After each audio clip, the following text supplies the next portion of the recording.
Unbelievable. I mean, we're all sort of, mid-20s, and we're all incredibly individual. But you put us all together, and it's like kindergarten. It's like being back at school.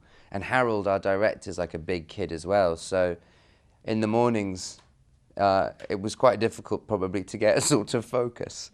But it was great fun. The movie's very intense, and shooting it was very, very intense. And we are like a big family. We talk to each other every day, all of us. Outside of this world. Like Kevin has become like my brother, or actually he's sort of more like my adopted father as well now.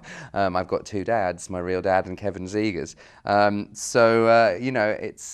It's a great thing to be a part of, and I'm stoked that we get to go back and shoot a second movie, and I get to go back and shoot with my best friends. It's brilliant. I think there were two scenes particularly that were quite difficult. Three, actually. One is the fight scene in the Hotel de Mort with all the guys, because we were shooting at night. We'd start at like 9 o'clock in the evening and go through to like 9 o'clock in the morning. So it was like full on in like you just want to go to bed, and ultimately you have to be very physical. But everyone sort of like helps each other in those moments. But that was pretty fun. There's a scene in that section. There's a table flip that I did, and we rehearsed it twice, and then we shot it once. And the first time I did it, I overshot the table in the rehearsal. The second time I undershot the table. So I turned to Harold, the director. I went, we should just roll on this one, because the law of averages states that I should just land in the middle now. And I did, which was great.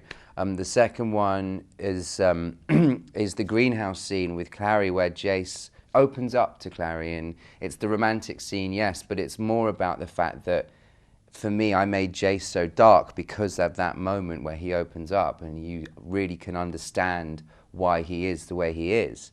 And so that was pretty difficult, because there's like 1,000 things going on in my head. I'm very nervous about the scene and blah, blah, blah, and that was difficult. And then the last one is the big fight with Valentine at the end. That's a sort of 250 move fight. I learnt the choreography before we started shooting, but still, once you get on set, it's hardcore. I mean, it's not an easy thing to shoot by any means. I sort of wanted to give him a hug. I wanted to sort of sit him down and tell him that everything was going to be okay. He's a very confused and lost young man, and I think that, growing up, we've all felt lost and we've all felt confused, and I think I just wanted to sit him down and give him a cup of tea and put him into bed. I'm dealing with it in the way that I deal with it. I mean, I live in London. I have friends that I've known for over half of my life, people that aren't in the industry, people that, that don't really care about what it is that I do. They just want to know me for me. I have relative anonymity, and that's great, and I love that. I love that part of my life, and I'm always going to go out there and do whatever it is that I want to do. My parents live in the countryside, and so I can go back there and, get to walk my dog and, just sort of relax, really. I think the movie has pretty much everything that is required of a film to be not only heartfelt but also exciting. This movie is about a young girl finding her voice. It's about a journey of self-discovery, but it's also really fun. Like, it's a great fun film to go and see.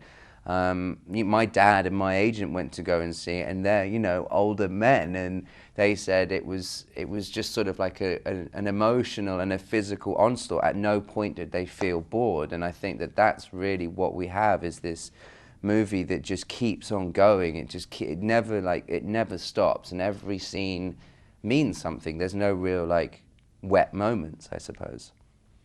Okay. Thank you so much. Thank you.